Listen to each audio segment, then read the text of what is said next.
नमस्कार, आप देख रहे हैं एक न्यूज़ 24। मैं हूं आपके साथ सितेश सिंह। आज पटना एलजेपी कार्यालय में एक प्रेस वार्ता का आयोजन किया गया, जिसमें जमुई सांसद अरुण भारती जी एवं राजेश वर्मा एवं अन्य एलजेपी पदाधिकारी मौजूद रहे। इस प्रेस वार्ता का मुख्य विषय था झारखंड में हुए विधानसभा चुनाव को लेकर। एलजेपी को एक सीट पर चुनाव लड़ी थी, जिसमें अच्छे खासे बहुमत से एलजेपी ने जीत हासिल की। हमारी पार्टी लोक जनशक्ति पार्टी रामविलास को एनडीए गठबंधन में एक सीट लड़ने की जिम्मेदारी मिली थी।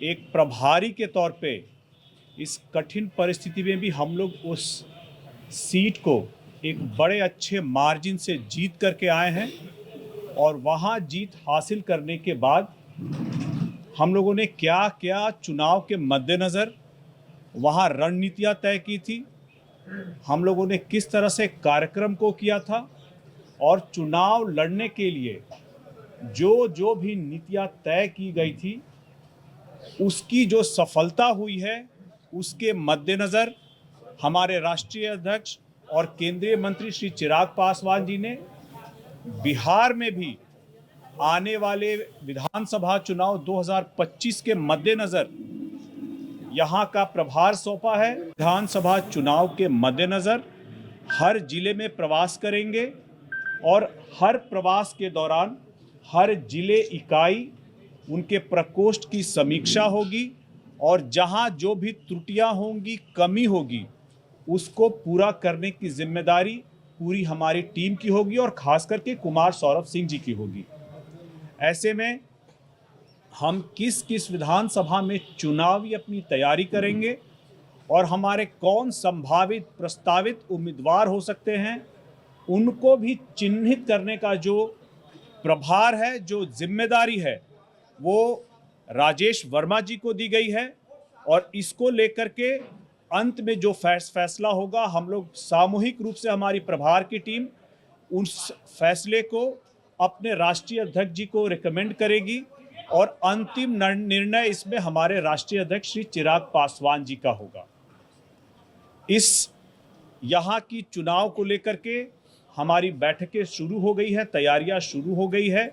आने वाले समय में अलग अलग जो कार्यक्रम लगेंगे, हमारी प्रभार की टीम की और हमारे राष्ट्रीय अध्यक्ष जी की, इसकी समय समय पर आपको भी जानकारी दी जाएगी और आप लोगों से निवेदन रहेगा कि आप लोग उस कार्यक्रम को कवर करने अवश्य आए। चुनाव प्रभारी उन्हीं को बनना चाहिए जो पूर्व में अपने कार्यकलाप से, अपने परफॉर्मेंस से, अपनी रणनीति से, पार्टी के अध्यक्ष द्वारा तय की गई नीतियों के हिसाब से काम करके रिजल्ट देने का काम किया हो।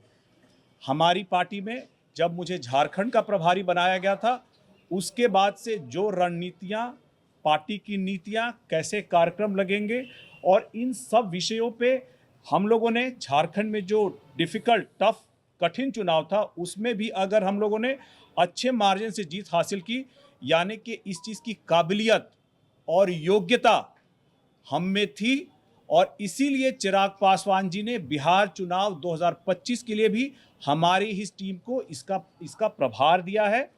परिवार का होना एक आपके लिए एक एडवांटेज हो सकता है, दरवाजा खुल सकता है, दरवाजा खुल सकता है, लेकिन आपको अपनी योग्यता अपने रिजल्ट से साबित करनी पड़ती है, जो हम लोगों ने झारखंड में साबित किया है।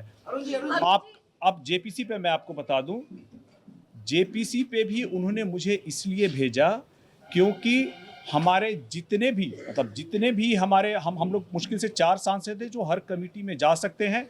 हमारे बाकी 3 सांसदों को अलग अलग कमेटी में पहले से ही प्रभार मिल गया था, इसीलिए उन्होंने मुझे भेजा। और इसका फ़ायदा भी ये हुआ कि हम लोग वक्फ का जो बिल है, इसके बृहद जो विस्तृत चर्चा हुई है, उसको हम लोगों ने अच्छी तरह से पढ़ा है, समझा है, जाना है। चूँकि मैं कमेटी में हूँ, मैं इसके डेलिब्रेशंस के बारे में आपको मैं विस्तार में नहीं बता सकता हूं क्योंकि कॉन्फिडेंशियल होती है, गोपनीय होती है। जब रिपोर्ट आएगी और पार्टी का पक्ष इस बाबत अगर जो कमेटी में रखना होगा और लोकसभा में रखना होगा, जब मैं रखूंगा तो आपको भी इसकी जानकारी हो जाएगी। देखिए, अभी तेजस्वी यादव जी ने क्या कहा है सदन में प्रतिपक्ष नेता के तौर पे। सबसे पहले तो खुशी की बात यह है कि प्रतिपक्ष के नेता सदन में मौजूद हैं और जनता की आवाज को रख रहे हैं। ऐसे में उनका जो भी बयान आया है आरक्षण को लेकर के, इसके बारे में अभी खबर नहीं आई है। उसकी मैं पूरी जानकारी लेने के बाद मैं अपनी प्रतिक्रिया आपको दे पाऊंगा। आनंद मोहन के खिलाफ सवाल उठाया है। आनंद मोहन एनडीए के नेता है। सीटें हम कितनी तैयारी करें, कितने सीटों पे हमारी तैयारी रहेगी, ये बातें हम लोग, हमारा इंटरनल रहेगा। फिलहाल हमारी तैयारी रहेगी, लेकिन जब तक गठबंधन में सीटों का बंटवारा नहीं हो जाएगा, आपस में बातचीत करके तय नहीं हो जाएगा, जब ये तय होगा तो आपको इसकी जानकारी दे दी जाएगी। अभी गया में जो घटना हुई है, जंगल राज के जो नए सामंतवाद लोग हैं, उन्होंने एक दलित परिवार को एक महज गाना बजाने के चक्कर में उन्होंने न सिर्फ उनकी पिटाई की, बल्कि घर में घुस करके अच्छी तरह से हाथापाई की है। अभी सभी लोग उपचार में हैं।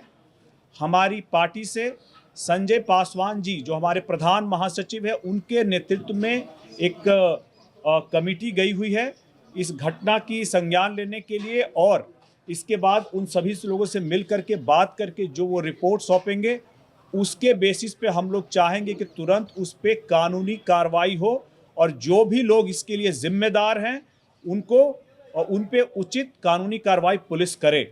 इसके लिए हम लोग आज शाम तक, जब हमारी टीम आ जाएगी, हम लोग कल से इस पे लग जाएंगे। एनडीए द्वारा दी गई जिम्मेवारी को एलजेपी ने बखूबी निभाया। साथ ही आज के इस प्रेस वार्ता में ये भी बताया गया कि आने वाले बिहार विधानसभा चुनाव में एलजेपी किस तरीके से अपनी रणनीति तय करेगी और किस किस जिले से अपना कौन सा कैंडिडेट चुनेगी, इस पर भी चर्चा की गई। लेकिन अभी तक कोई नाम ऐसा नहीं सामने आया जिस पर आपको बताया जाए।